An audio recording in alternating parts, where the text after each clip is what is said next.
নমস্কার বন্ধুরা, আশা করি তোমরা সকলে ভালো আছো। দেখো সকাল হয়ে গেছে, আমি সকাল সকাল ঘুম থেকে উঠে পড়লাম। আজকে আমায় অফিস যেতে হবে, খুব বড় একটা কাজ আমার।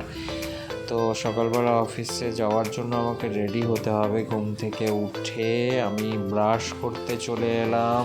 দেখো আমি ব্রাশ নিলাম, ব্রাশ নিয়ে এবং কলগেট দিলাম। এইবারে কলগেট নিয়ে একটু দেখতেই পাচ্ছ কলগেট প্রায় শেষ পর্যায়ে এসে গেছে। তো যাই হোক, কোনো রকমভাবে কলগেটটা নিলাম, নিয়ে একটু ভিজিয়ে নিলাম। ভিজিয়ে নিয়ে এবারে আমি ব্রাশ করা স্টার্ট করলাম। ব্রাশ করতে করতে আমি চলে গেলাম ওয়াশরুমে গিয়ে একবারে স্নান করে ফ্রেশ হয়ে আমি বাইরে বেরাবো। তো চলো আমি একটু ওয়াশরুম হয়ে আসছি। এবারে দেখো ওয়াশরুম আমার হয়ে গেছে, স্নান করে আমি বেরিয়ে এসেছি। এবারে একটু স্নান করে মাথাটা একটু আঁচড়ে নিলাম। আঁচড়ে নেওয়া হয়ে গেলে এখান থেকে আমি চলে যাব সোজা ঠাকুর ঘরে। এই যা চুল আছে, চুল আর আমাকে আঁচড়াতে হয় না, তাও একটু চলো ফর্মালিটি করে নিলাম। চুলটা মোটামুটি একটু আঁচড়ে নিলাম, যদিও আমার চুলগুলো অনেকটা ছোট করা আছে। আর আঁচড়ানোর পরে আমি চলে গেলাম সোজা এখান থেকে ঠাকুর ঘরে। আমাদের ওপরে ঠাকুর ঘর আছে, তো আমরা অনুকূল ঠাকুরের দীক্ষিত। তো সকালবেলা উঠে আমাদের ফার্স্ট কাজ হচ্ছে ঠাকুরকে সামনে রেখে আমাদের ইষ্টবৃদ্ধি করতে হয়। তো যারা অনুকূল ঠাকুরের দীক্ষিত হচ্ছে তারা সবাই আসলে জানো এই ব্যাপারটা। এই হচ্ছে আমাদের মন্দির, এখানে মা লক্ষ্মী আছেন এবং তার সাথে আমাদের অনুকূল দেব আছেন। তো আমি এর মাঝখানে ঠাকুরদের দেখিয়ে আমি আমার ইষ্টবৃত্তিটা কমপ্লিট করলাম। ঠাকুরের নাম হয়ে গেছে, তার মধ্যে একটু ঠাকুরদের সাথে নিয়ে সেলফি তুলে নিলাম। তারপরে আমি এখান থেকে বেরিয়ে গেলাম ঠাকুরঘর থেকে সোজা নিচে।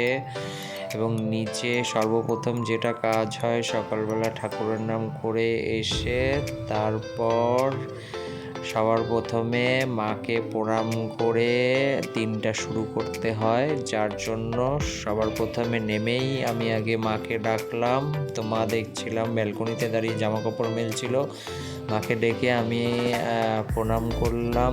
প্রণাম করে আমাদের সবার প্রথম আমার জন্য ছোলা ভেজানো থাকে, আর থানকুনি পাতা আর কিছু তুলসী পাতা, এটা আমার খেতে হয়। এটা সকালবেলা খাই আমি। খেয়ে নিলাম। খেতে খেতে আমি এই দেখো এই বাটিতে ছোলা ভেজানো আছে, এই ছোলাটাও আমি খাবো। তো একটু ঘরে চলে এলাম ছোলার বাটিটা নিয়ে। এবারে এই ছোলাটা খেতে খেতে আমি এখানে আরও একটা কাজ করেছি, যেটা কিনা ছোলার জলটা আছে, ওই জলটা সবার আগে খাই আমি। এবার জলটা খেয়ে এবারে ছোলাটা আমি মুখে দেবো। তো ছোলা খেতে খেতে আরও একটা কাজ আমি করেছি আমাদের এখানে। আমি তোমাদের বলবো, আমাদের এই জানলার এখানে একটা ঘুঘু পাখি বাসা বেঁধেছে। তো ওই ঘুঘু পাখিটাকে একটু দেখে নিলাম। ও ডিম পেড়েছে দুটো, ওই ডিমটাতে দেখলাম বসেই আছে ঠিকঠাকভাবে শান্ত হয়ে।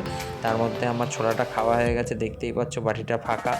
তো ছোলা আমার খাওয়া ডান। বাটিটা আমি আবার যেখানে ছিল সেখানে রেখে দিলাম। তো এর মধ্যে চলে গেলাম আমি এবার একটু ছাদেটা যাওয়ার কারণ হচ্ছে, আমি শুনলাম মা আজকে বলছিল ড্রাগন ফলটা লাল হয়েছে। তো যাই একটু ছাদটা দেখে আসি। এই দেখো বন্ধুরা, ড্রাগন ফল দুটো হয়েছে, তার মধ্যে একটা লাল হয়ে গেছে, কিন্তু পাখিনি এখনও, সবে হালকা হালকা লাগানো হয়েছে। তারপরে আমি নিচে চলে এলাম, দেখি আমার জন্য ভাত রেডি করে রেখে দিয়েছে। সকাল সকাল একদম অফিসে যাবো, একদম ভাত খাচ্ছি। দেখো আজকে আমাদের নিরামিষবার, শুক্রবার, অফিস যাওয়ার জন্য রেডি হয়ে গেছি, খাওয়া হয়ে গেছে। এবারে আমি যাব অফিসের জন্য। তো দেখো আমি ঘর থেকে রেডি হয়ে এই বেরাচ্ছি। সবাইকে বাই বাই করে দিলাম। বাই বাই করে আমি এখন সব থেকে বড় জিনিস বর্ষাকাল, তো ছাতাটা আগে আমি নিয়ে নিলাম, কেননা বৃষ্টি পড়লে অফিসে যেতে দেরি হয়ে যাবে। বেরিয়ে গেছি অফিসের জন্য। এই রাস্তা থেকে যাচ্ছি, যেতে যেতে রাস্তায় মানে এত পরিমাণে গরম পড়েছে আর বৃষ্টি পড়ছে, কখন কি করব আমি দিশা পাইনি। অটোতে এসেছি, অটো থেকে নেমে আবার হাঁটছি, এটা আবার বাস ধরবো। বাস ওই যে সামনে দেখতে পাচ্ছ রাস্তা, ওখান থেকে বাস আসবে। আমি যেতে যেতে বাস এসে গেছে, উঠে গেছি, আর ভিডিও করা হয়নি। অফিসেও যেতে দেরি হয়ে গেছে, লেট হয়ে গেছে। তো যে বন্ধুরা জানিও কেমন হয়েছে ভিডিওটা, দেখাবে পরে ভিডিওতে। Tata bye bye.